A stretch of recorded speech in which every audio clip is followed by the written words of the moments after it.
Hey everyone, and welcome to the latest episode of your favorite 3M podcast. I'm especially pleased and honored to welcome for the first time on the podcast Nicholas Kotar, who is a very famous Eastern Orthodox author, Deacon, an author of great fantasy series, and a person I've been waiting to meet online and discuss with him for the last couple months because certain questions and topics I wanted to cover, I couldn't find anyone better than him. So, in that regard, Nicholas, thank you so much for finding time for myself and for the audience. God bless you. Can you please introduce yourself to the audience?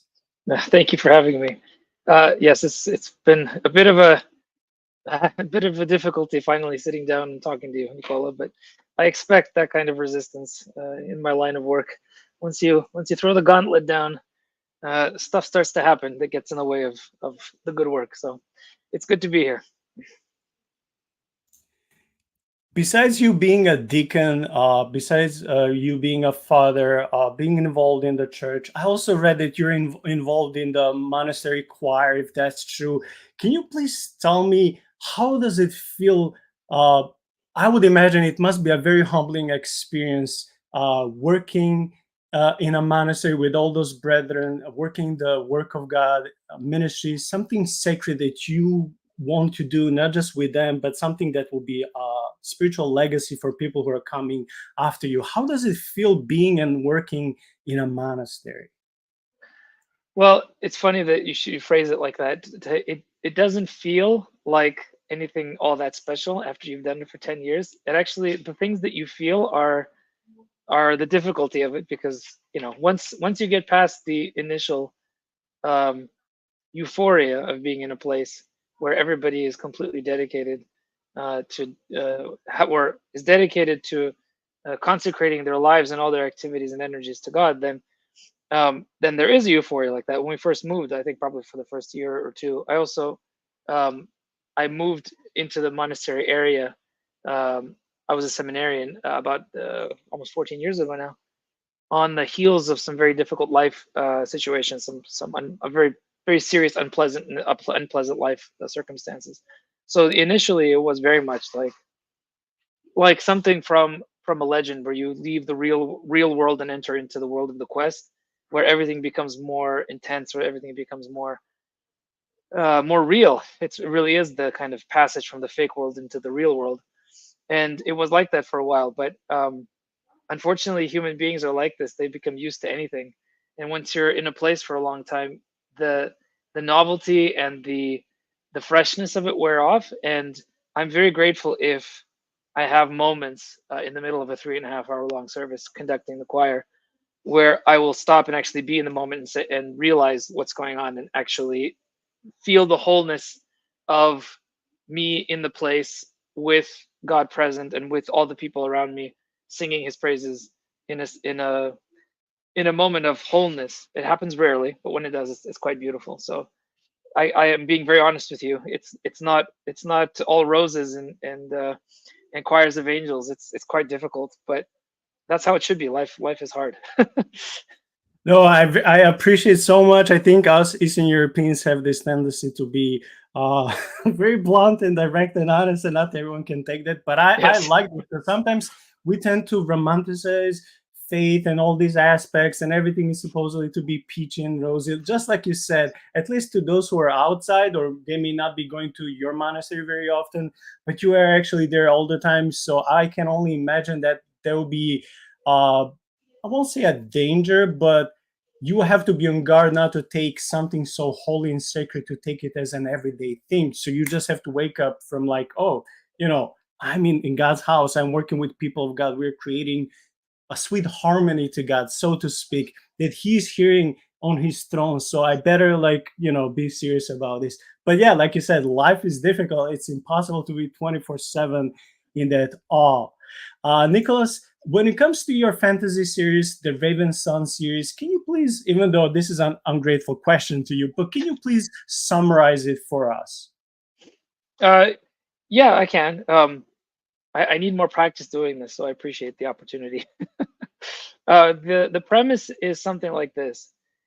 It is epic fantasy in the style of J.R.R. Tolkien, or at least if not in the style of, then in the tradition of. I think that's a good word to use to talk about how I write. In the tradition of the Inklings of Tolkien and C.S. Lewis, that imagines a world where the Russian fairy tales and the Slavic myths occupy the same place as the Norse myths occupying Tolkien's, and it's a similar kind of setup where there is a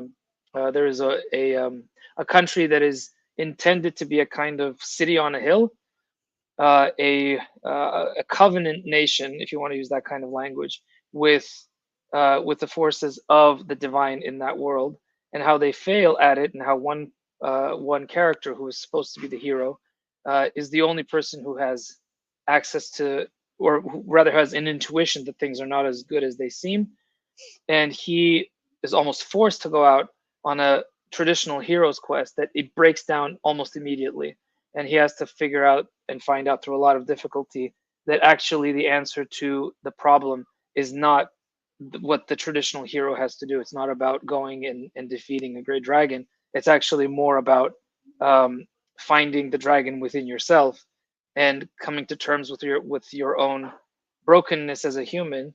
And through that experience of suffering, pain, and humility, he accesses additional levels of fantasy reality that actually uncover for him the truth of what is actually happening. And in the end, it's all about reestablishing the city on a hill, but in an entirely new setting.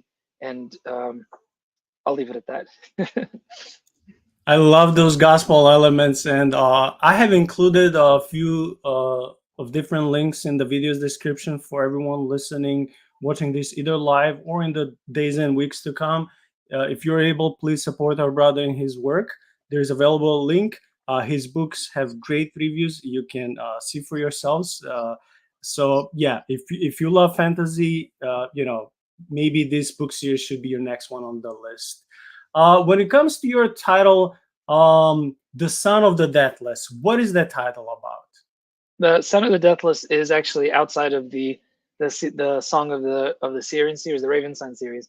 It's a kind of bridge book. It's a small short book that I wrote initially, thinking that it would probably be a free gift for my readers, but in a kind of just quick thing that I would put together as an opportunity for people to have a taste of the kind of stuff that I do.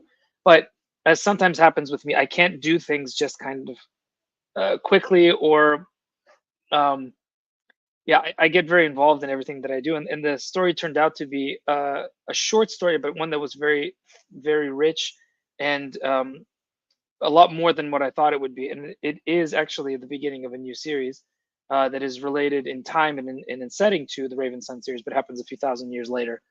The reason that it's called the Son of the Deathless, there's several layers there.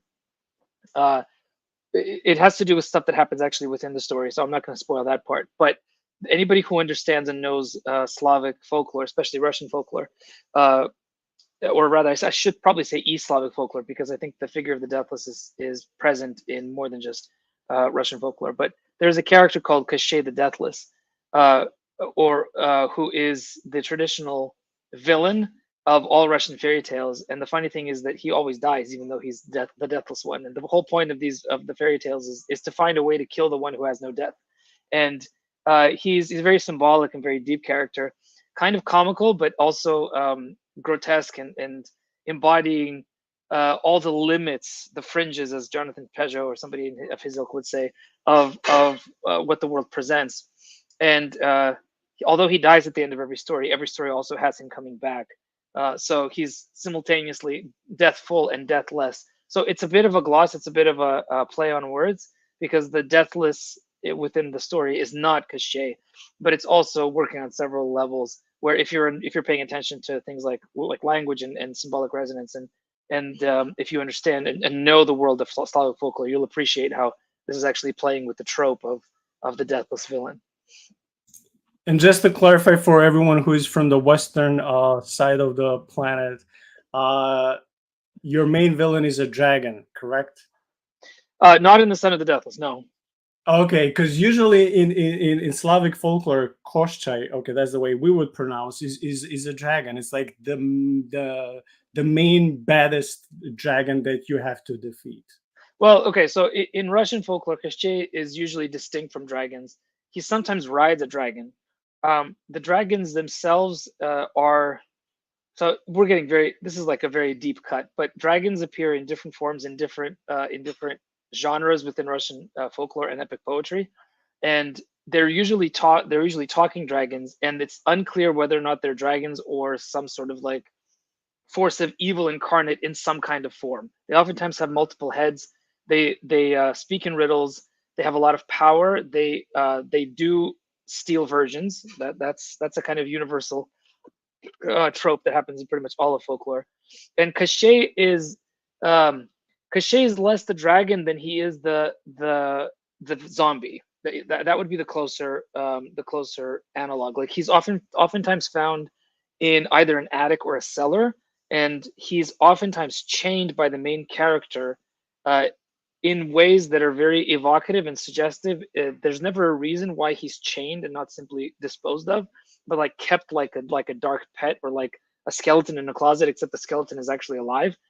Uh, and there's all this suggestion about what is actually going on. It's representative of kind of past sins that are unexpiated, or the sins of the father, or the sins of the nation.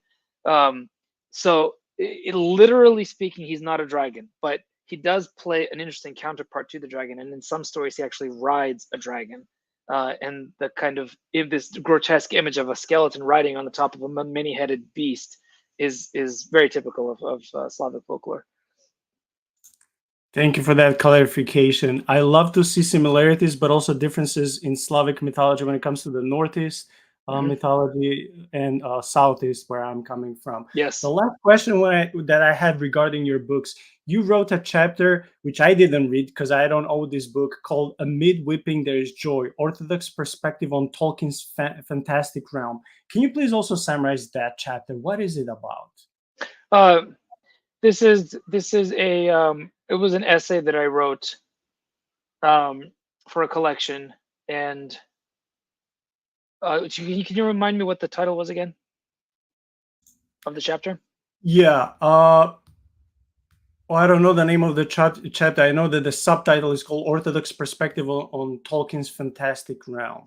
Yeah, I actually don't remember what. Oh no, I do remember. This was a lecture that I gave to Eastern University in Pennsylvania. It's a small private college. I was invited to give. I was invited for a weekend with high schoolers who were. This was a summer program for sort of kind of prospective college applicants, so who were still in high school but were academically very advanced. And this was a program that was arranged by a professor of history there, Dr. Cyril Jenkins, who's a good friend of mine. And he's the one who edited the book and published it through his own press. And as part of the weekend, I gave a series of talks to the kids, who were mostly young men, interestingly enough, although not all of them, they were mostly young men, about how to read the Lord of the Rings in a way to apply its lessons to our everyday life. So not simply to encounter the works of Tolkien in a way where the escapism is the final step, and you kind of just receive the consolation of the escapism and then move on and try to find something else similar, but rather to apply the lessons of and the experience of entering a different world, like Tolkien's Middle Earth, and through the joy and the consolation of being in a different world that makes you look at your own world in a more clear way, how to then apply those lessons to your own life, especially in the context of being a young man or a young person in a civilization that tends to eat its own and tends to ridicule and tends to make everything ironic and tends to not look with an eye of respect on tradition or on anything that was received from previous generations or from the civilizations that birthed you, which is a real problem, I think. And the end of that weekend was me presenting a kind of keynote lecture to the assembled people. I don't actually, off the top of my head, I don't remember what the topic was, but it would have been something like why reading such stories is important to living a proper life. You know, one thing that got stuck in my mind while you're talking when you said young man, because as a male, I know both growing up, but even to this day, there's always this sense of mission, quest, Yeah. purpose that men have, and if you take that away from them, they're purposeless in a way, at least when it comes to God. And we as men, if we don't have that moral compass and spiritual compass that is pointing to Jesus, we tend to look for the meaning elsewhere. And this is where the corruption of our soul and brokenness starts getting even bigger. We start getting those spiritual, if I can call them spiritual, cracks in our soul Yeah. even more. So I love that you were able to talk to young men, because not everyone, I didn't grow up in a religious home, like most post World War II countries in Eastern Europe came as communists. I mean, even though my parents are not communists, I didn't grow up, in a religious home. So I love that you were able to speak to them some truth and beauty that comes both from the world of epic fantasy, but also relating them to the gospel, so they can see the Bible and religion don't have to be boring, don't have to be so dry. There's so much beauty and depth in all of this. So I was just wondering, how was their reaction, if you remember? I remember the lecture wasn't as successful as the small group sessions were, um, and I think it's because the lecture was more prepared, and any kind of small group session, you're mostly going to be working off of more basic notes. You have a structure in mind, but you're looking at the reactions of people. You're seeking their feedback. You're trying to see. You're using their body language to see what resonates and what doesn't. There's it's a certain In a certain way, it's a kind of storytelling where even though you're not telling a story, you're using the same techniques and methods that a storyteller would, where you're involving the audience directly in the experience of this thing that you're talking about. And even though you're talking about story and not telling a story, you're still um, you're still very sensitive, or I was still very sensitive to the cues that they were giving me, and I wanted to make sure that what I was telling them wasn't wasn't going over their heads, wasn't inappropriate to their experience of life. This is, to be honest, it's been a while since I was 18 or 17, and I know that the generational differences are no small thing. They do mean a lot. So yeah, I think at that point, um, at that moment in my career, if you want, I come from a place of teaching. I've been a teacher for most of my life. Straight out of college, I went and taught in middle and high schools. So that kind of, and in small groups, not classes of 30, but classes of 5 to 10. So that's where I really think the message resonates the most, because you're not just teaching at them, but you're speaking with them, and you're engaging them in an ongoing uh, holistic experience where everybody's involved together.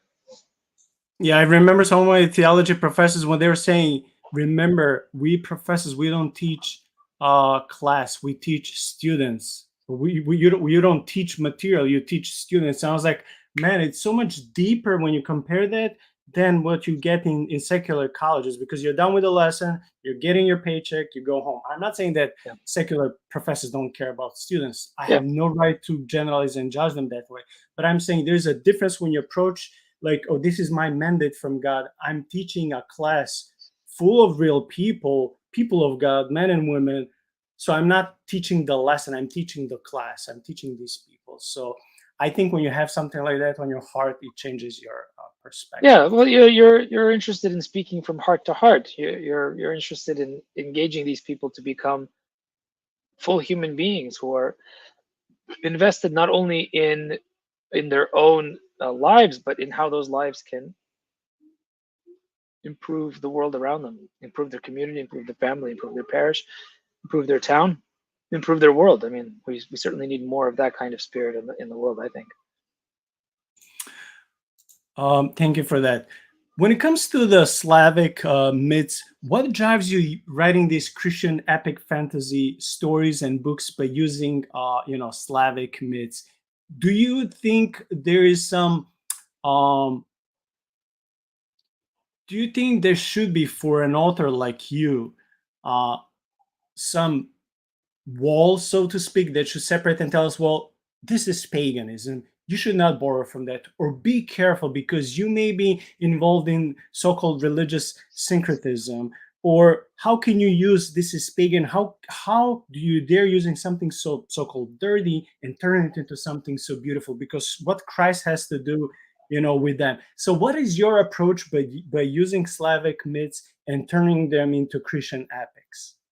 Well, let's be clear about terminology, because I think it's important that we understand exactly what we mean when we say the words that we mean, because too many people don't actually think about what words mean when they say them, but have pre-prepared concepts that sometimes don't apply immediately in the mindsets of others. So they might hear the same word and they might have a completely different understanding of what that word or that phrase means.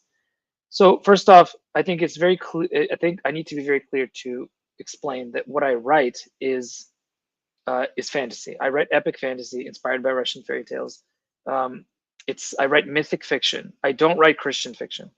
And I say this very specifically because the term Christian fiction is a technical term.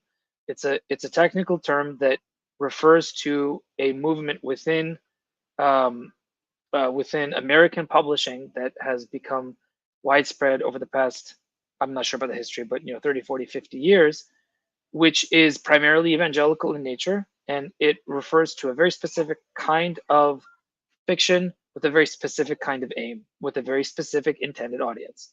I don't write that. I have never tried to write that. I've never aspired to write that.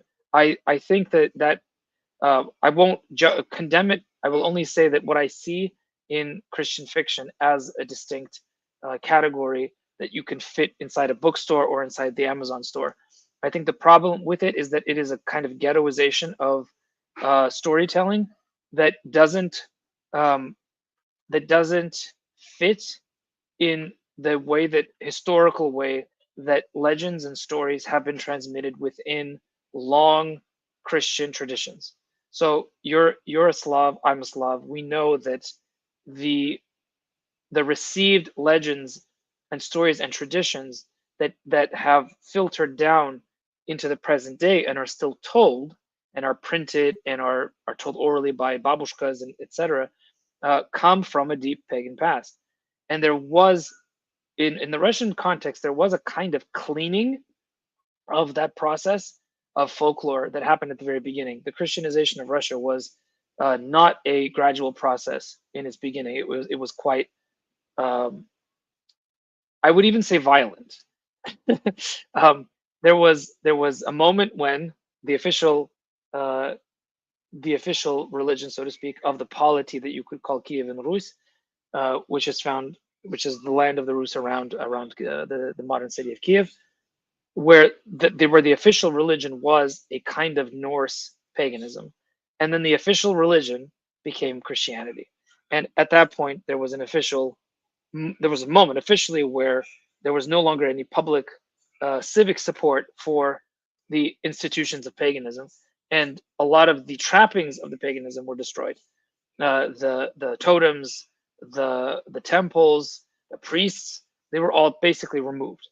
That doesn't mean that everybody became a Christian. Most people did get baptized, but the reality is that the transition from pagan to Christian within a historical sense is something that takes a very long time. And there's a point made by a famous Russian philosopher named Ivan Ilyin.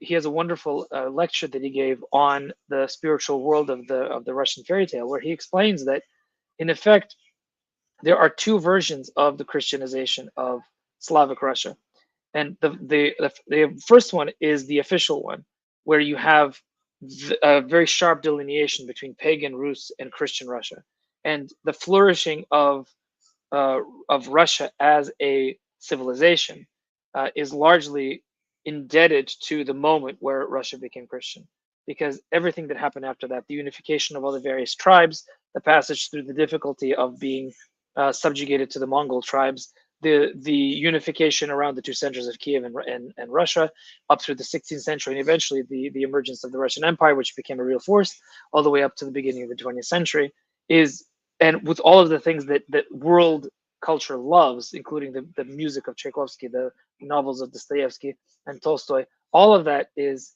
dependent on the sharp shift between pre-Christian pagan Rus and post-baptism Christian Russia. But there's a second element or level to this, and that is the way that the people themselves internalize that change. And that change happens over a very long period of time. And what's beautiful about that particular element is that even though the official government and the official religion did everything that they could to stamp out the official trappings of pagan religion, the way that Christianity has always referred itself to culturally to cultural paganism is to see where there are similarities, or rather, they wouldn't even look at it that way, because there's a lot of kind of cultural appropriation language that you have to be careful about, because it's not cultural appropriation. But the Christian worldview is one that very honestly can look at the entirety of human history and say everything that came or that happened before the coming of Christ is a prophecy of the coming of Christ, and everything that happened after Christ is an echo or an actual incarnation of the reality of the coming of Christ. This is a worldview that the Christian civilization has embodied from the very beginning. The fathers of the early church look at the pagan works of Aristotle and Plato and see them as basically almost the same thing as the prophets in the Old Testament. Not quite, but very close. Especially Plato and Aristotle, but even some of the other ones that are clearly more atheistic. So that level of looking at the natural emergence of human culture as an expression of the human spirit towards the ultimate, as a yearning of the human person towards the God who created us, is something that Christian culture from the very beginning has been very conscious of. And so instead of stomping out on the level of the culture of the people, Christianity has always been very receptive to manifestations of local and civilizational culture that came originally from pagan sources, because they recognized that a lot of these impulses that caused pagan culture were good in their essence. They were strivings towards ultimate reality, towards God himself. Of course, some of those are intensely wrong and quite harmful. You know, the recent very silly arguments about whether what was happening in Paris is a Dionysian orgy or a parody of the Last Supper is almost beside the point, because it is both, first of all, and second of all, the Dionysian orgy is an example of how the striving towards a divine can be twisted to a very, very disturbing direction, where those orgies ended up with ritual dismemberment and cannibalism. So obviously those kinds of things you drop, because they are extreme manifestations of the yearning towards the divine. Those things go away. They have no place in a Christian culture, and they would fall away naturally, because once you as a civilization are wholly caught up in the ethos and the spirit of Christ, you have no more room for that kind of excess, because all of your energies culturally and religiously and personally are directed towards a completely new aim. So to put that in the Russian context, the Russian fairy tales have a pagan past. They have come to us almost completely unchanged.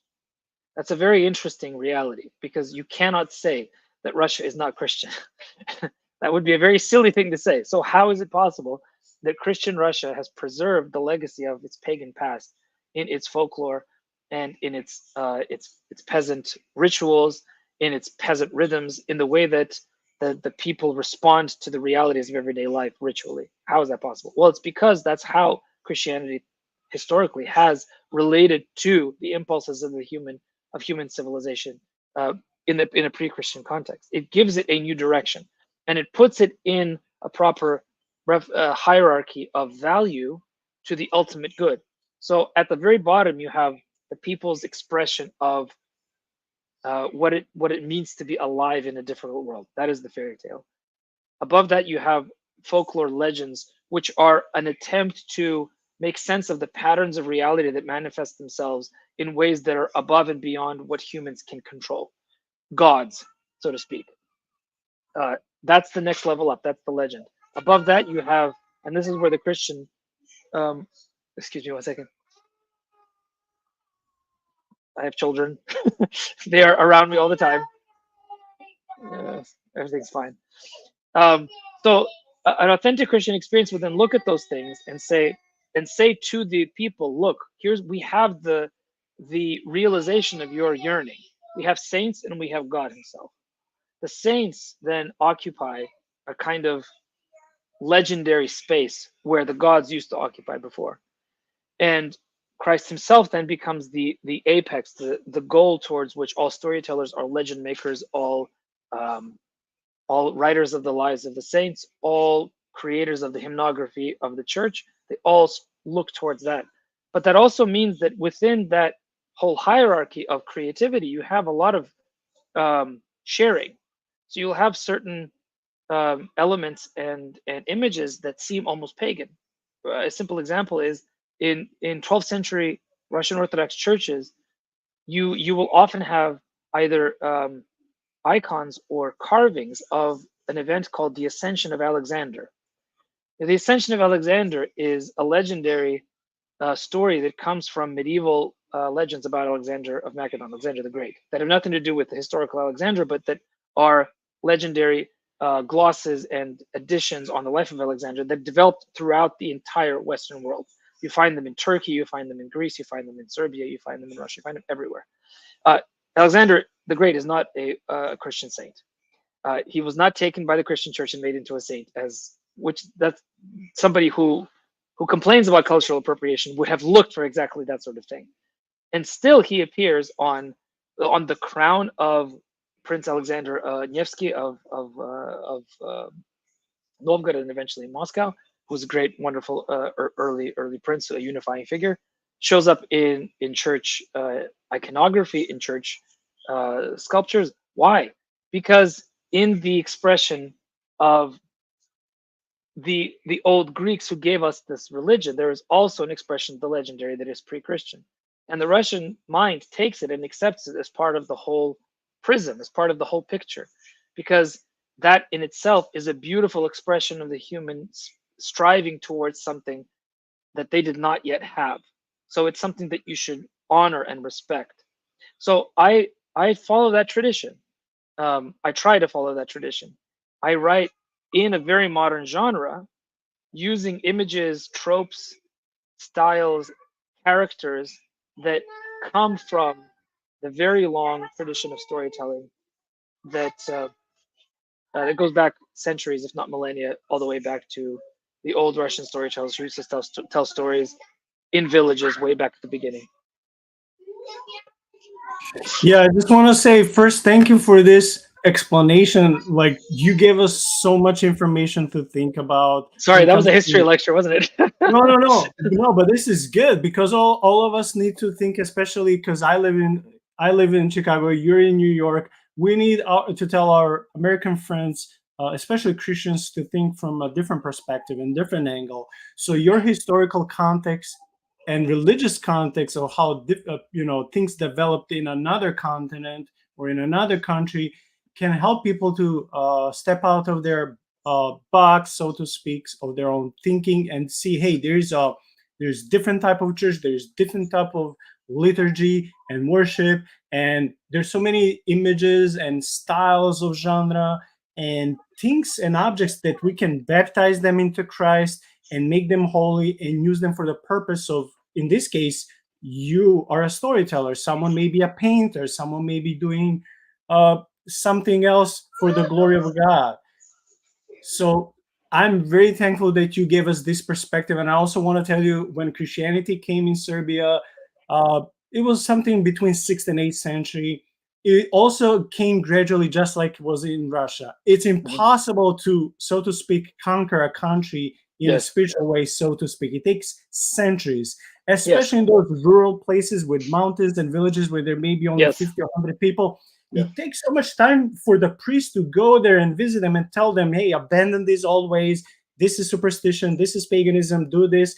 until he can come back and see them, they can easily go back to their old ways. Yes. And Yes. and for the priests, even though, I mean, I'm not a priest, but I can imagine if you see something that is like strongly like, no, there should be this spiritual fire in your chest, like, I'm burning to tell my people truth, but also you cannot be aggressive and No. impose certain things on them. Well, They because have they won't to be, listen. They won't listen. yeah. So they'll have to be willing to want to come to Jesus and submit themselves to the gospel. So I see so many similarities what you're saying in Russia and in Serbia. Yeah. And also another thing, you're right also when it comes to these so-called pagan motives. When Christianity would come and churches and temples would have to be established, many times they were intentionally built on the altars and ruins of the old pagan Yes. temples, in a way to say, hey, we're taking over. This is, in a way, Christ is supreme and bigger than your gods. So we're building on top of you, not because we want to assemble all the pagan motives and Yeah. whatever, superstitious elements, but because we want to show you that, Christ is the true myth. Maybe like what Tolkien would say, or C.S. Lewis. And look, we're building our temple on the temple of, on the basis of your temple, to show you that Christ is the king. It's interesting because we modern people don't remember that people think different. People thought differently in other times, and what you say is really interesting about the establishment of Christian temples on the places of pagan temples. On the one hand, it was important in a world that was dominated largely by violence and by empires coming in and rival tribes defeating you. A world that is not a world of mercy and a world of kindness, but rather a world of violence and domination. To have the visual representation of the fact that my God is not simply one that has defeated your gods, but he is the one that is above all gods. He is the God of gods. And to have that that very vivid representation is important. So in a sense, it's not a moment of cultural appropriation as modern people would look at it, but it is an establishment of a fact in a spiritual plane for the new people to say, look, this is just how things are. And in some way that would mean destroying the trappings of the previous religion, because you have to show that there is domination and the domination establishes a new reality. But on the other hand, there is the pastoral element. So you have both, and this is something that's really unique about Christianity in a historical sense, is that the storytelling impulse to take the structures of stories of pagan peoples and allow them to grow into the vast and very beautiful storytelling reality of the gospel itself. And by the gospel, I don't mean the book only. I mean the economy of salvation as experienced by the people of God from the moment of creation all the way to the moment of the coming of the New Jerusalem, which is much more than the book. It is the expression of the story as told through the experience of the people of God, which is tradition, which is the writings of the fathers. It is the lived experience of the people within the church. It is also the stories that are told, sometimes on the basis or in the style of the pagans that came before them. So you can have a story. In fact, this is something that's very strange, but in the Russian fairy tale tradition, you as a parent, who as a Christian parent who's trying to teach one's children the richness of the legacy of the Russian Christian civilization, you are much more likely to tell them stories that are clearly pagan in origin than stories that have characters like the devil or priests in them. Because if the stories have characters like the devil or priests, then more than likely they are much more recent, and stories age like wine. The more recent they are, the worse they are. They haven't yet found their proper form. They haven't been told enough times by enough people to be able to find the right form. So the old pagan stories have a much more solid Christian heart to them, because they have been told by a people that have passed through the Christianization of a culture over the period of 1,000 years, if not more. While the stories that are more recent, that have active characters like devils and priests, are more likely to be more dangerous. They'll have the devil as a kind of trickster figure that you can make deals with, and sometimes you want to play on his side.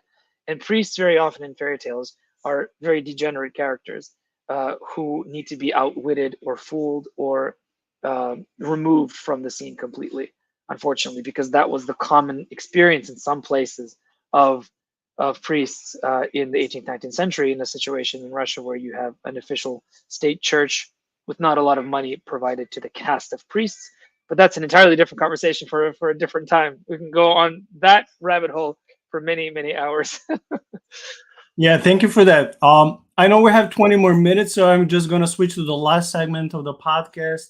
And this one I titled Slavic Myths and Their Potential Relation to the Bible. So I would just like you to ask you, I would like just like to ask you a couple of questions from your blog entries. I enjoyed some of them. The first one you titled Symbols of the Cosmos in Slavic Mythology. And here you address things such as the land of the white waters, the island of I don't know how to pronounce this. Is it Bayan? Then you Yeah, have something like the garden, which in my country, in my language, we call Rai, but here I don't know if it's Virai or something like Virai. that. Yeah, Yeah, Virai. then you have the world mountain, which is like prevalent in all world mythologies, including in the Bible.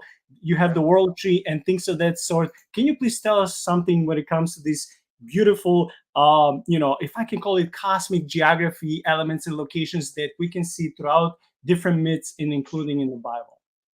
Yeah, I mean, it's a really fabulous topic to talk about. But it partially connects to what I said before, and that's that there is that, and this is not a scholarly opinion. And if you had a folklorist or a specialist in world mythologies, they would probably not agree with me. But you don't want a mythologist to talk about this sort of thing, because they're the kinds that look at an object after killing it and dissecting it, and they think that they can understand how it works, how it lives after they've killed it. This is the problem with a lot of modern uh, academic science. Problem with the scientific method. It's a problem with a lot of things. But if you are somebody who holistically experiences the myths, the way that they were received by the people and the way that they've come down to us, what really strikes one, I can talk specifically about the Slavic because that's what I'm comfortable with. That's where I come from.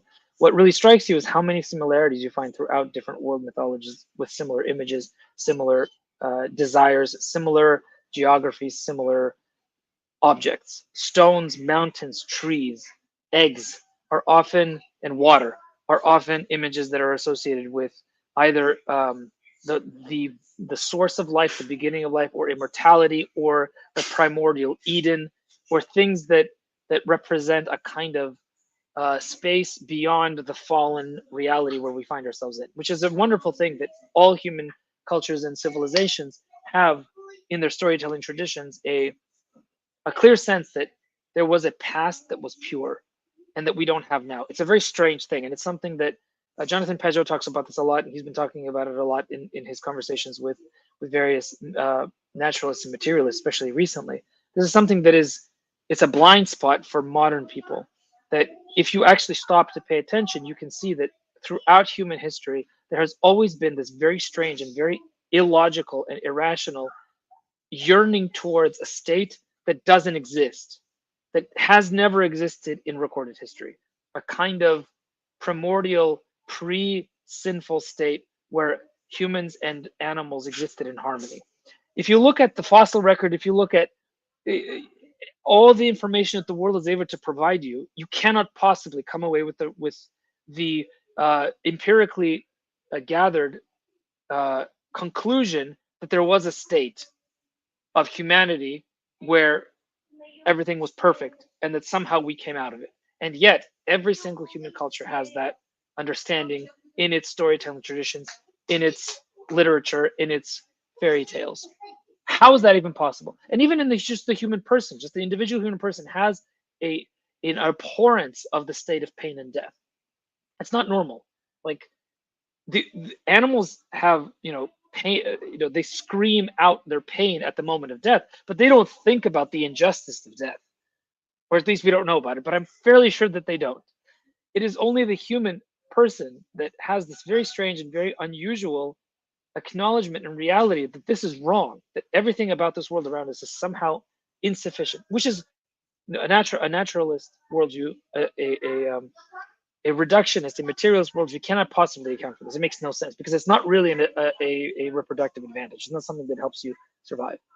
The fact that it appears in all of these stories to me means that these are elements that should be used in modern fiction of the fantastical kind.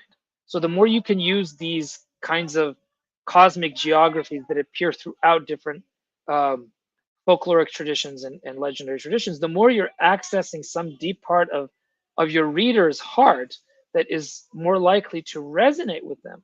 Because that's what I want. What I want is not simply an exciting experience of somebody reading my stories, but I want them to have the excitement and the consolation of reading a story that takes them out of the mundanity or the pain of their everyday life, but also resonates on a deeper level and suggests to them that there is something profound about the world itself, that they should then go and try to explore it and see what it is about the world that is not apparent on the surface, that is not apparent to just the senses. There is something beyond that we all strive for, that we all want, that we all yearn for. What is that?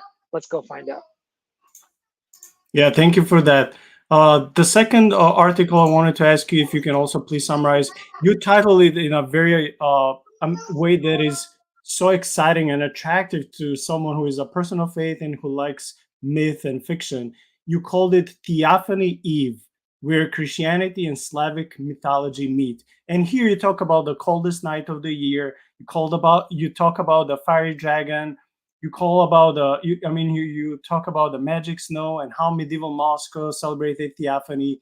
What is it in this article that you would like to summarize for non-Slavic people who are watching this episode and they're trying to see this connection with Slavic myth and with Christianity? I mean, there's a lot you could say. I think the thing that I would focus on, since you framed it in that way, is something like this. We, especially in the U.S., have to understand that our culture and our country are very young. We've only existed. This country has only existed 250 years, not even, and no civilization or no culture that comes out of the formation of a national identity can really become itself in the short space of 250 years. That's not enough historical time to be able to establish something like an American culture, an American identity, an American experience. So I think it's a good thing for us Americans to be humble and to look around at other cultures that have had long experiences of long historical experiences of a rooted tradition of nation in place, which starts from village, but then expands and scales outwards to nation. Right? No nation can survive without the unit of the village, without the unit of the family, without the unit of the parish. But neither can the unit of the family survive unless there is a corresponding unit of nation that's going to protect the reality of the village and the safety of the family. In a situation like Russia, which is my cultural background, even though I'm an American, what you see is 1,000 years of the gradual development of a natural people's tradition that is fully infused with the reality of Christianity entering every aspect of the people's lives. But the people, like I said, had a long transition from old paganism to new Christianity. So there are elements of the pagan past, even in the way that the people, especially the common people, the ones who are isolated from the city, the ones who are not. 1 second, Nicola. Адриан, мама, вы можете немножко тише, хорошо? Адриан, мама, вы слышите меня? Пожалуйста, немножко тише, okay? Спасибо. So you have these really interesting developments of the civil calendar, the yearly calendar, being subsumed by the consciousness of the ecclesiastical calendar. So days in the civic year become associated completely inextricably with days in the church calendar. So certain dates become national holidays because they are church feasts. But in the experience of the people, they also become associated with various folk tales and folk rites that came from the pagan past. So the theophany in Orthodox hymnography and an Orthodox story making, sense making, which happens in the hymnography of the services that commemorate the biblical events, which is a really interesting, totally separate topic we can talk about maybe a different time. But there is this image of Christ entering the waters to trample on the heads of the dragons. This is something you see in especially Christian iconography, where the icon that represents the event of Christ being baptized in the River Jordan oftentimes will show under his feet dragons in the water. And people who don't understand, who have only had access to, let's say, just the word of God itself without the context of the word of God being experienced by a people, will see this icon and say that is a pagan infusion or an addition that has, or an accretion, I guess is the word that's used, that is an incorrect addition into the pure teaching of the gospel. But actually what it is a symbolic representation of the meaning of the event that happened in the gospel and happened in history. And the meaning of the event is actually quite simple. Water in biblical language represents chaos. It represents the primordial source of life, but it also represents the place where Leviathan is. You read the book of Job, you understand that the waters are where the forces of chaos, the forces of demons exist. That's where they are. And of course, that's where they would be, because if water is the source of all life, the fallen world would have at the source of all life fallen spirits that are trying to corrupt everything that comes from it. This is a post-fall reality, so the serpent is in the water, right? It's no longer at the foot of the tree. It is now in the water, if we were to speak, kind of metaphorically, yeah? So Christ coming into the water is not simply a moment where he is baptized by John to fulfill the requirements of the Old Testament law in some juridical sense, which it is, but it is also a symbolic embodiment and a prophecy of his coming to defeat the prince of this world by coming into the place where the prince of this world has his foothold, which is the waters. And by sanctifying the waters, he then sanctifies all of matter. So the moment of the sanctification of water in the consciousness of the common Russian is associated with tales of dragons, because dragons in the popular consciousness are demonic and they are forces of evil. So you have all kinds of interesting fairy tales and songs and epic heroic tales that involve even something so bizarre as Saint George killing dragons on the day of Theophany, which is a total anachronism.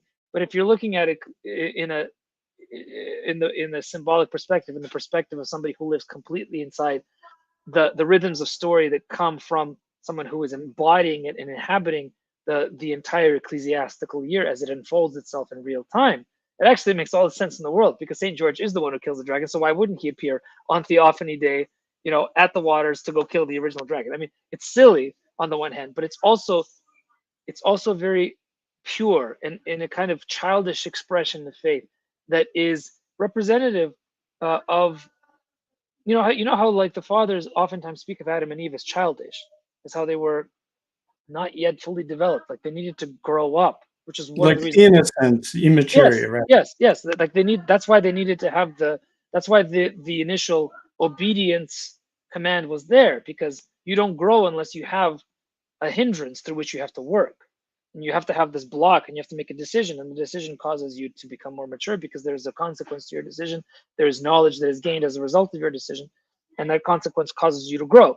So in the kind of primordial primitive consciousness of the people, you can have these strange combinations of Constantine and his son, for some reason, is Theodore the Tyro, who is nothing to do with Constantine at all, is also who's also Saint George, and there's a dragon, and the dragon is taking virgins because dragons always take virgins, and it's happening on the eve of Theophany because that's when waters are baptized. It's beautiful if you accept it the way that it has come, instead of trying to nitpick and say that's historically inaccurate, that's pagan syncretism. Just accept it because that's how it came naturally through the cultural experience of a people as they were coming to Christianity. You get to experience the beauty of a people coming into the fullness of the light of Christianity in a way that is holistic and natural and within historical time, something that we don't have. So in our experience, you have this strange division between the sacred and the secular, which has never existed in Christian history, ever. Like there is no such thing as the division between the sacred and secular. There is only the sacred. Like God is present in all and with all. And the fact that the modern American evangelical movement sometimes tends to put a wall between the experience of the sacred and secular is an expression of the youngness, the youth of this particular Christian experiment that we have here in the United States. Thank you for that. I just want to say something quick. When you were talking about that the dragons always come to take the virgins, my mind immediately went to Revelation 12 and thinking about the whole story and the Blessed Mary and Jesus. And like, yes, bam, there's so much of correlation between these stories of old and the Bible, and it's so beautiful. I wanted to ask you, when it comes I mean, so many Westerners, they don't know much about Slavic myth. I've been buying some Serbian authors who are like scholars, and they're trying to dissect the whole Slavic pantheon. And they say it's very hard to come up with who is the main chief deity in Slavic pantheon, because different sources, give different names. Also, we don't have so much data, except well, some archaeological data, but a lot of it come from folk tales and poems of old. They've been passed on from generation to generation. So we cannot say for certainty, oh, this is like the chief deity. But when it comes to, and I'll read them in Serbian, I'm sorry if they're different in Russian. I wanted to ask you if you can quickly maybe describe a Slavic pantheon, and if you believe that these entities exist. So, some of them are Svarog, Perun, Mokosh, Rod, Triglav, which has 3 heads, right? It could be, someone may make an argument that it could be pagan, Trinitarian or Godhead deity. Then we have Veles, Baba Yaga, Dashbog, Morana, Yarilo, Kikimora, Svetovid, Chernobog, Belobog, which is black god and white god, and all these deities or monsters, they're like almost deified. So in your understanding, how does the Slavic pantheon works, and do you think any of these entities exist maybe as demons or territorial beings and princes, such as in Daniel 10, things of that sort? It's an interesting question. Again, I'm not an expert on this, but I have read a little bit from people who have studied this, and I think the general sense amongst people who study, professionally study the subject and idea of the Slavic pantheon is that whatever pantheon has come down is largely a fiction. It's largely a fiction that was created in the neoclassical period, 17th, 18th centuries, by a Europeanizing impulse in Eastern Europe, in particular in Russia, which I think that the Russian impulse has also, I'm not sure about this and I could be wrong, so forgive me if I am wrong, but I think that the dominance of Russia as a political force in Eastern Europe in the 18th and 19th century meant that there would be a lot of cultural kind of trickling down to the other nation states that eventually got independence and had a much longer cultural history than Russia did, like Serbia. So I think what happened is that there was this desire to align the Slavic experience with the experience of Western Europe in the Renaissance. Я записываю. Просто уйди, Макар. Да, нельзя здесь быть, хорошо? Просто скажи детям, чтобы они были тихие. Да, не надо просто. So some people even believe that the whole pantheon, not all of it, but some of the gods were actually invented to correspond directly to Greek and Roman analogs. So the Perun, as he has appeared, is probably Thor. So that's a different thing. But Perun exists because he was adopted by the dominant Slavic political force in recent history, 11th century, to be the state god. So he was not the preferred god of the people. He was the preferred god of the state, such as it was. I mean, this is the 11th century. It's all tribal anyway. But because of that, you have him, Dazvog, and I think Yarilo become kind of a trinity of deities. But again, the reason that there are 3 is because 3 is a rhythm in reality. It's a pattern in reality that is reflected in the fabric of reality because God is triune. It's not because they're trying to fake a trinity. It's because 3 and 1 are patterns of reality that you see reflected everywhere. And so the human spirit recognizes that as a pattern that is objective, that is beyond our own perception of it. So they try to put external kind of limits on it that refer to their own limited understanding. By the way, let me know if the sound is getting bad. The kids were outside; they've all come in now, and it's getting out of control. But let me know, okay? No, it's okay. That happened to me also in some episodes. I mean, kids are beautiful. If Jesus said, "Let them come to me," who I am good. to All right. reject Very them, good. and Very we'll good. be done in 5 minutes. So no worries about that. Okay. Very good. It brings some genuine atmosphere on the channel. I Yes. also want to say that I've read one Serbian pseudo scholar, and he was trying so desperately to connect. He's a former priest. Well, he didn't pass the last test, so he didn't become a priest, and then he turned his back not to the church, but he became so much politically involved and studying these mythologies.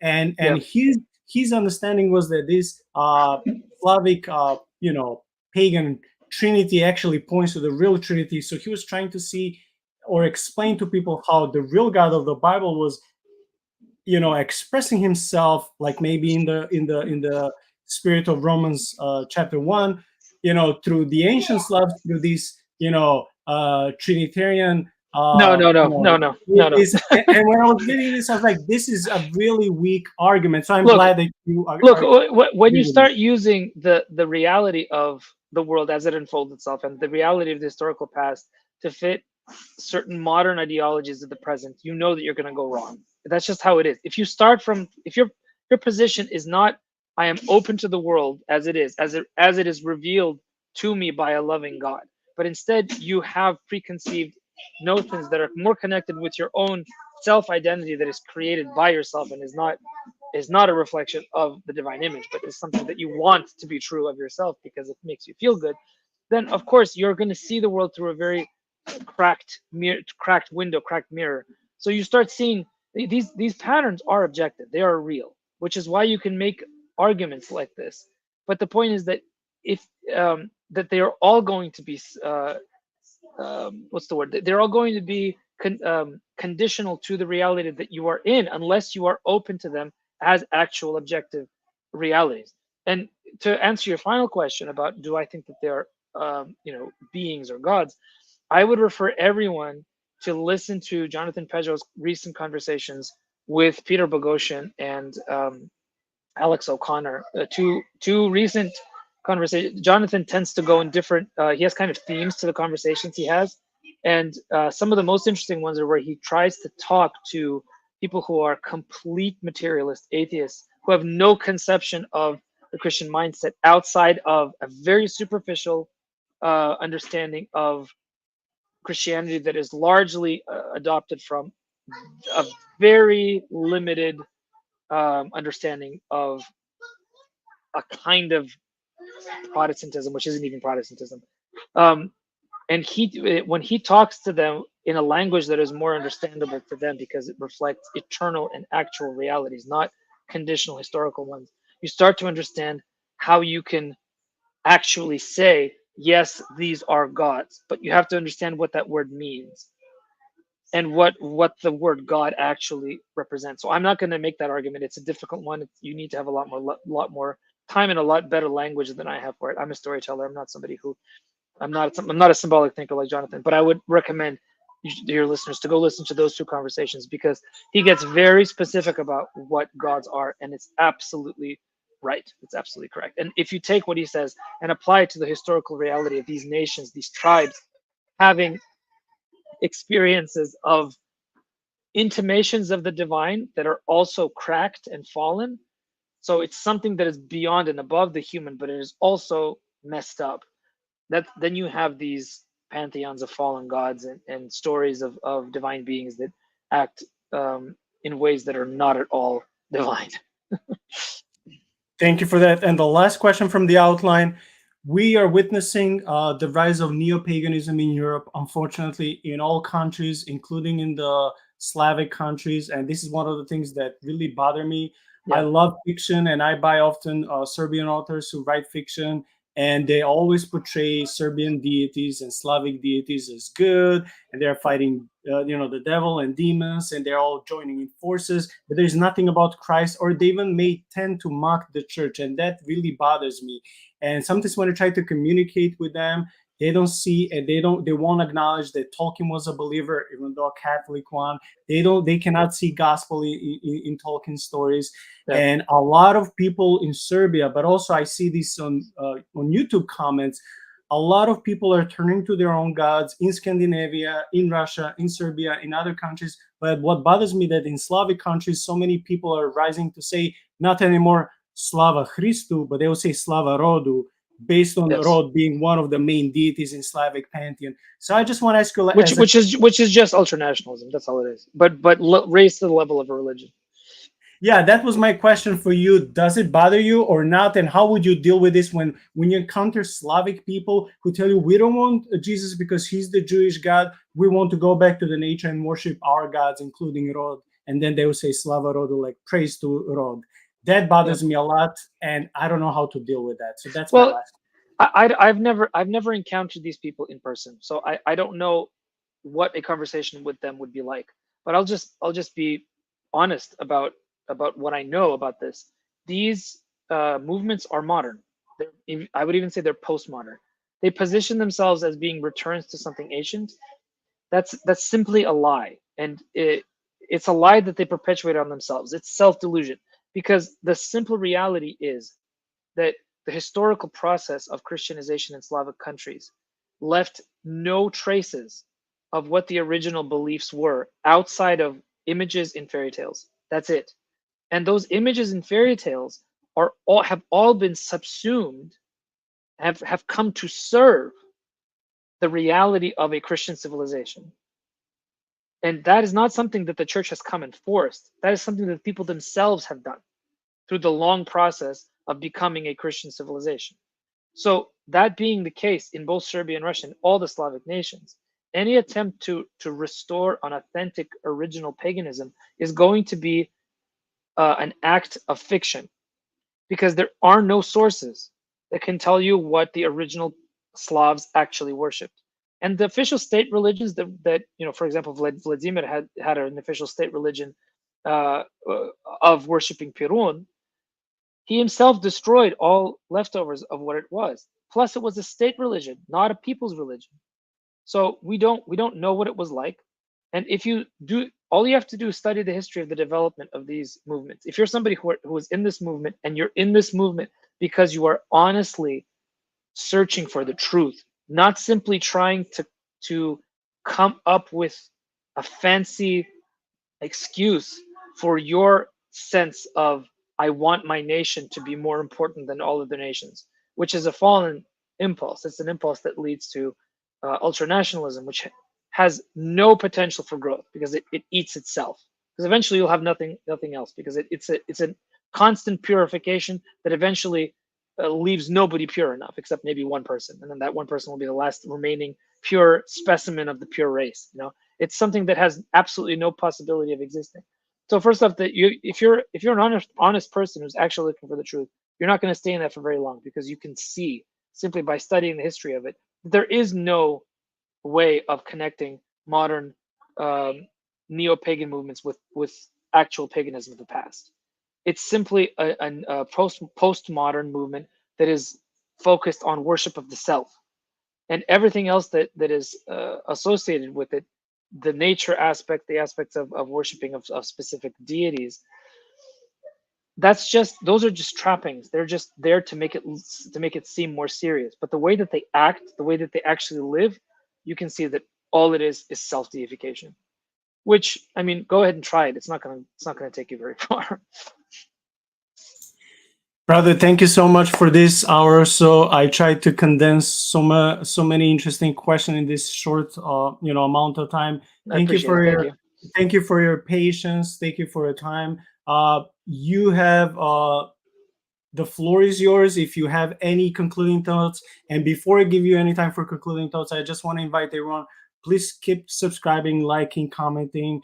I make no profit on the podcast, but hopefully it will break the YouTube algorithm. Also, please check the links that I have supplied when it comes to Nicholas Kotar's YouTube videos, forum blog entries, and Amazon books. Support his work if you can, so he can continue to bless us with more work. But yeah, yours is the last time. You can take as much time as you want to give any concluding thoughts to the audience. Thank you, Nicole. That's very kind. And I thank you for being patient with me and for being flexible. And it's me and time, we don't get along. Which, of course, as a Slav, you'll understand. I just want to say one thing.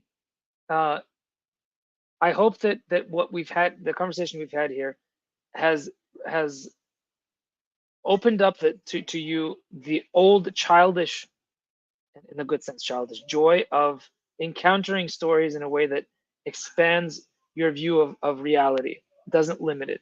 And this is something that I think is very important, because because of the age that we live in, we're becoming slaves to this screen that is in front of our face at all times, and our attention is driven down into something that has no good no good story to give back to us. It simply reflects the worst aspects of our own fallen character, and the things that are on the phone are built in such a way as to reinforce the things that we are worst at. So instead of that, I wish we would, at least, if we can't do the higher things, at least we should start by reading good stories, because good stories warm our hearts. They make us sensitive to the presence of beauty in the world. They make our hearts more susceptible to the presence of other people who are next to us, while this thing does the opposite. It makes us hard and want to stab the person next to us. And this is something that I'm invested in. And right now, what I would ask you to do is not simply to think about this as a pleasant thought, but I'm starting a new publishing venture where I'm publishing other people, not just myself, who are writing specifically in the tradition of the Inklings of Tolkien and Lewis. And it's going to be a small publishing company that is going to be completely dependent on the relationship between the author and the reader. So we need readers. And I'm launching a Kickstarter for the first book that this publishing venture is publishing on August 20th. So I'm sure, Nicola, you will share the link for this. But if you would all check out this Kickstarter, it's not just for the book. Even if the book itself isn't interesting to you, it's for also the concept of a place where readers can come together and know that they're going to find authors that are consciously writing in the tradition of J.R. Tolkien and C.S. Lewis. So that's the final thought I'd leave you with. Brother, thank you so much for this time. May God bless you and lead you in all your projects, in ministry, at home, at a monastery, in all your projects and all your desires. May God be glorified, and may He bless you and lead you through all of this. If we ever have another episode sequel in the future, I'm looking forward. If not, I'm still grateful for this 75 minutes. I know we went through an hour, so I'm sorry, but also I'm not sorry, because I got to enjoy more time with you. So God bless you in your home and your ministry, and hopefully we'll stay in touch, and we'll see in the future what God has for you. Absolutely. Thank you, Nicole. Thank you, everybody. Bye-bye.